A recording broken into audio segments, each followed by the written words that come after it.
सुप्रभात विद्यार्थी मित्र हो.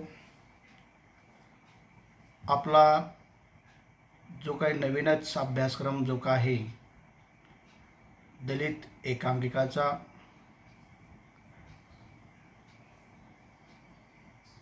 अभ्यास हा जो काही यावर्षी नवीनच कवयित्री बहिणाबाई चौधरी उत्तर महाराष्ट्र विद्यापीठाने आपल्याला जे काही संपादित पुस्तक दिलेले आहे दलित एकांकिकाचा अभ्यास, संपादक दत्ता भगत.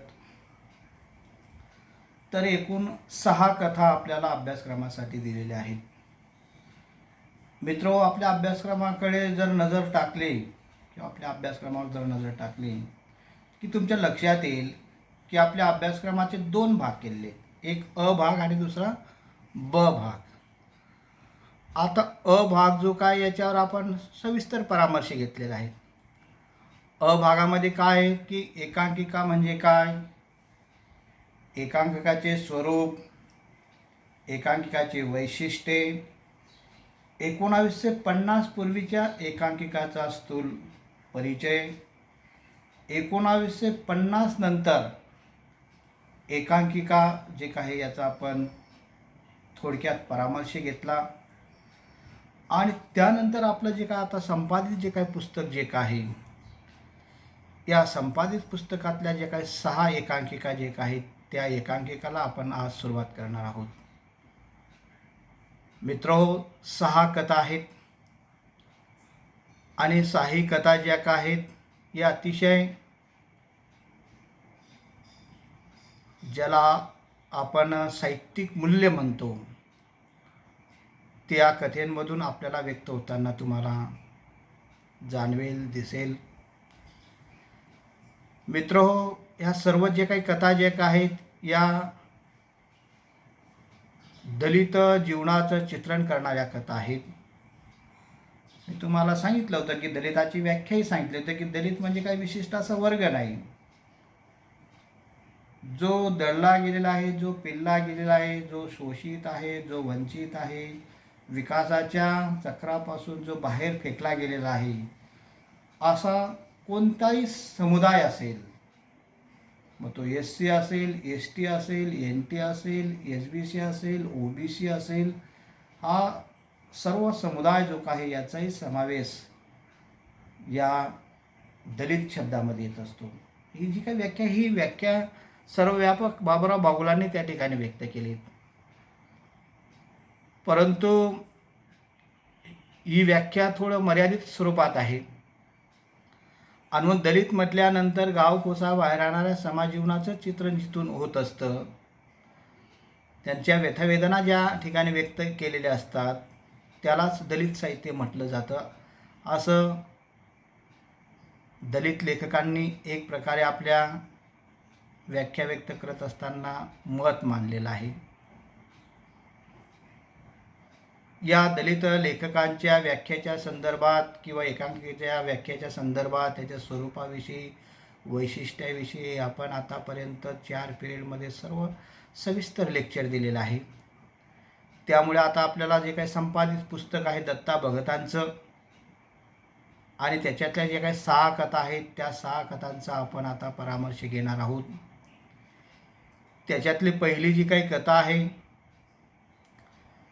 ती कथा शेटजीचे इलेक्शन नावाची कथा अण्णाभाऊ साठे यांनी लिहिलेली आहे. आता शेटजीचे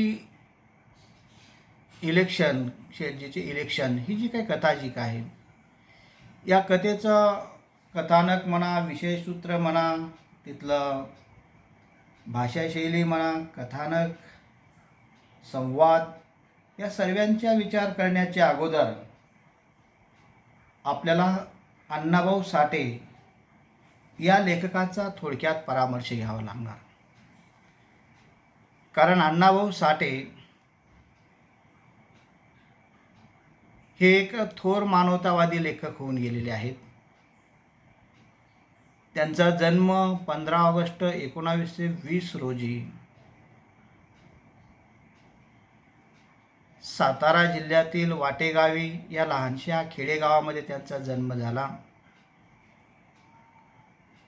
अण्णाभाऊ हे फक्त थोर साहित्यिकच नव्हते, तर एक मानवतावादी लेखक होते. त्यांचं जीवन अत्यंत खडतर होतं, अत्यंत हालाकीचं होतं. त्यांच्या वाट्याला 18 विश्व दारिद्र्य जे काय ते अगदी 5वीलाच पुरलेलं होतं. त्यांचं शिक्षण पाहिलं तर अगदी ते निरक्षर होते, परंतु अनुभवाच्या शाळेमध्ये त्यांना जे काही शिकायला मिळालं, कारण एका गरीब मातंग कुटुंबामध्ये त्यांचा जन्म झाला. अतिशय खडतर परिस्थितीमध्ये जेव्हा ते वाटेगावहून मुंबईला आले आणि मुंबईला आल्यानंतर अगदी मिळेल ते काम अण्णाभाऊ साठेने केलेलं आहे. मग अगदी पेपर विकण्यापासून, साफसफाई करण्यापासून, चित्रपटाचे जे काही पोस्टर जे काय असतील ते लावण्यापासून किंवा मिळेल ते काम अण्णाभाऊ साठेने एक प्रकारे केलेले आहेत. आणि या अनुभवाच्या शाळेमध्ये शिकत असताना त्याने जेव्हा सभोवतालचं जीवन बघितलं, आता मुंबई म्हटल्यानंतर एक महानगरी आहे. मुंबई आपण जेव्हा तुम्ही गेला असाल तर उंच उंच अशा प्रकारच्या बिल्डिंग आपल्याला दिसतील, परंतु त्याच मुंबईमध्ये धारावीसारख्या परिसरात जर तुम्ही जर गेलात तर अगदी 10 बाय 10च्या खोलीमध्ये किड्या मुंग्यांसारखे राहणारी माणसंही तुम्हाला बघायला मिळेल. आणि म्हणून ही जी काही गरीब आणि श्रीमंताची जी काही दरी जी काय आहे, आर्थिक विषमता जी काय असेल, ही अण्णाभाऊंनी अगदी जवळून पाहिलेले होते. आणि म्हणून अण्णाभाऊ साठे यांना जे अनुभव आले, जे त्यांनी पाहिलं, जे बघितलं, तेच त्यांनी साहित्याच्या माध्यमातून व्यक्त केलेलं आहे. मित्रहो, ते जेव्हा चित्रपटाचे पोस्टर लावायचे आणि पोस्टर लावत असतानाच त्या पोस्टरवरचे जे काय अक्षर जे काय असतील ते हळूहळू ते वाचायला शिकले. आणि हळूहळू वाचायला शिकल्यानंतर या महाविद्यालयाच्या कोणत्याच पायरीवर पाय न ठेवणारा अण्णाभाऊ साठे मात्र साहित्य सम्राट म्हणून ते नंतर नावारूपाला आले. अशा या अण्णाभाऊंनी जवळजवळ 30 कादंबऱ्या लिहिलेल्या आहेत, 20 कथासंग्रह लिहिलेले आहेत, 14 लोकनाट्य लिहिलेले आहेत, लावण्या लिहिलेल्या आहेत, स्फुट लेखन लिहिलेलं आहेत. म्हणजे साहित्याच्या सर्वच क्षेत्रांमध्ये अण्णाभाऊ साठे यांची या लेखणीने एक प्रकारे संचार केलेला आहे. आता तुम्ही म्हणाल की एका अशिक्षित माणसाने एवढी साहित्य संपदा कशी लिहिली, परंतु ज्ञानेश्वर महाराजही काही कोणत्या महाविद्यालयाच्या पायरीवर ते काही शिकायला गेले नव्हते. आणि त्यांनी जसं विपुल अशा प्रकारची ग्रंथ निर्मिती केली, ज्ञानेश्वरीसारखा किंवा अगदी अमृतानुभव असेल, हरिपाठाचे अभंग असतील, चांगदेव 65 असेल, हे जसं ज्ञानेश्वरांनी जसं लिहिलं त्याचप्रमाणे अण्णाभाऊ साठेंना सुद्धा जे काय अनुभव जे काय आले, जे जीवन जे काय जगले, जे जीवन जे काय भोगलं, त्याच्याच म्हणजे चित्रण म्हणा, त्याचंच वर्णन म्हणा, त्यांनी साहित्याच्या माध्यमातून केलेलं आहे. मित्रो, अण्णाभाऊ साठेंचं म्हणजे साहित्य जर तुम्ही जर बघितलं तर ते सर्व साहित्य जे काय ते कष्टकऱ्यांच्या जीवनाचं चित्रण करणार आहे, समाजातल्या तळागाळातल्या लोकांचं चित्रण करणार आहे. वर्णव्यवस्थेच्या आलेले जे काय त्यांना दाहक जे काय अनुभव जे काय आहेत, त्या अनुभवाचं चित्रण त्यांच्या साहित्यामधून व्यक्त होताना आपल्याला दिसतं. अण्णाभाऊ साठे हे स्वतःच मातंग समाजामध्ये जन्माला आलेले असल्यामुळे अजूनही आपल्या देशाला स्वातंत्र्य मिळून 74 वर्ष होऊन गेले तरीसुद्धा हा जो काही समाज जो आहे अजूनही विकासापासून वंचित आहे. आणि म्हणूनच अण्णाभाऊ साठे हे साहित्याच्या माध्यमातून व्यक्त करताना ते म्हणतात की पृथ्वी ही जी काय आहे ही शेषनागाच्या मस्तकावर तरली नसून ती दलितांच्या, शेतमजुरांच्या, कामगारांच्या, कष्टकऱ्यांच्या तळ हातावर तरलेली आहे. आपण म्हणतो की या देशाचा विकास कोणामुळे झाला? श्रीमंत लोकांमुळे झाला, भांडवलदारांमुळे झाला, जमीनदारांमुळे झाला असं नाही. तर हे जे काही मोठमोठे जे काही बिल्डिंगा उभ्या राहत असतात, मोठमोठे जे काही शेती फार्म जे काय आहेत, हे इथं कष्ट करणारे शेतमजूर जे काय आहेत हे गरीब कुटुंबातले आहेत. कारखान्यामध्ये काम करणारे जे काय कामगार जे काय आहेत यांच्या घामाच्या जोरावरच, यांच्या श्रमाच्या जोरावरच भांडवलदार जो काय आहे तो दिवसेंदिवस श्रीमंत होत असतो, परंतु त्या घामाचा मोबदलासुद्धा कामगारांना दिला जात नाही. आणि म्हणून हे जे काही आपल्या भारतीय समाजामध्ये असं मानलं गेलं आहे की पृथ्वी जी म्हणजे हे 3 मजले आहेत. आकाश असेल, पृथ्वी असेल आणि पाताळ असेल. आता हे तिघं जे काय आहेत हे जरी आपल्या भारतीय संस्कृतीमध्ये ही कल्पना म्हणा ही जरी आपण मांडत असलो तरीसुद्धा आपल्याकडे असं म्हटलं जातं की पृथ्वी जी काय आहे ही शेषनागाच्या मस्तकावर त्या ठिकाणी बसलेली आहे. शेषनागाच्या मस्तकावर त्या ठिकाणी उभी आहे. शेषनाग आता म्हटल्यानंतर आता तुम्ही जर विज्ञानवादाचा विचार जर केला तर एवढी पृथ्वी, एवढी जगाची लोकसंख्या आता नागाच्या फणावर होऊ शकते का? एक कार्यकारण भाव जर आपण जर बघितला, एक विज्ञानवादी दृष्टिकोनातून जर आपण जर विचार केला, एक विवेकवादी दृष्टिकोनातून जर आपण जर विचार केला तर आपल्याला कुठेतरी अशक्य वाटतं. आणि मग असं म्हटलं जातं की थोडंसं या पृथ्वीचं ओझं जर नागाच्या फणावर जर जास्त झाला आणि नागाने थोडीशी मान जरी असं हलवली तर लगेच कुठेतरी भूकंप होतो. आता हे सर्व भ्रामक कल्पना आहेत, त्याच्यामध्ये आपल्याला जायची काही गरज नाही.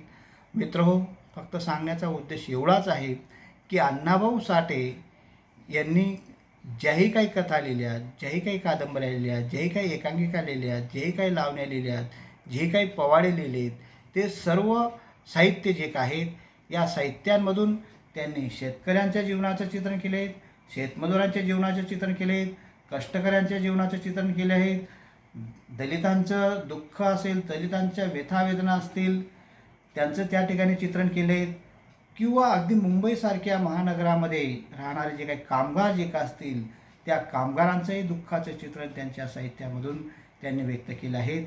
आणि म्हणून त्यांच्या सर्वच कादंबऱ्या ज्या आहेत, सर्वच कथासंग्रह जे का आहेत हे अगदी मानवतावाद जे काही हा मानवतावाद त्यांच्या सर्वच साहित्यामध्ये अगदी ओतप्रोत भरलेला आपल्याला दिसतो.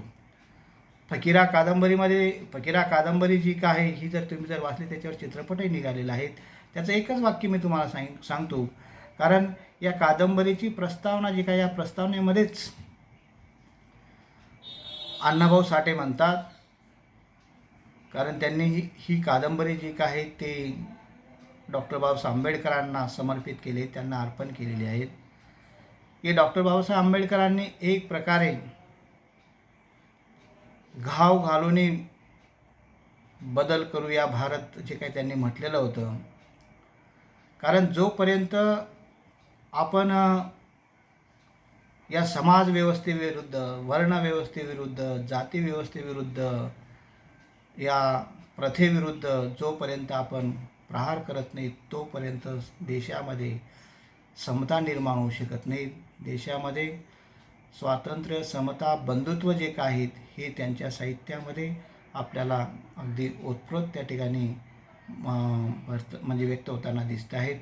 असं जे काही थोर मानवतावादी जे काही लेखक जे काही या लेखकांच्या परिचय करून घेत असताना आपल्याला एवढंच म्हणता येईल, अण्णाभाऊ साठे नेहमी म्हणायचे की मी जे काही साहित्य जे काही लिहिलं आहे या साहित्यामध्ये सर्व म्हणजे सर्व वास्तव जीवनाचे चित्रण केले आहे.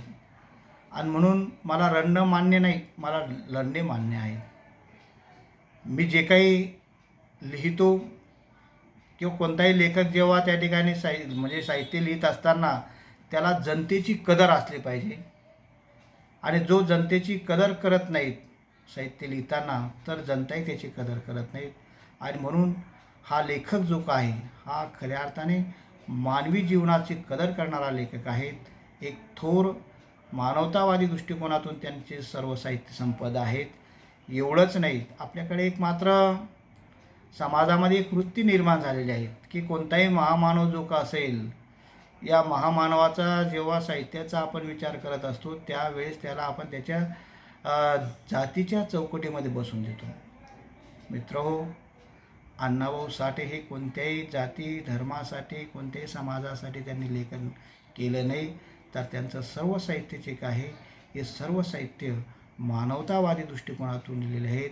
अशा या साहित्य सम्राटाने जी काही एकांकिका आपली पहिली जी काय अभ्यासक्रमाला दिलेली आहे त्या एकांकिकाचं नाव आहे शेठजीचे इलेक्शन.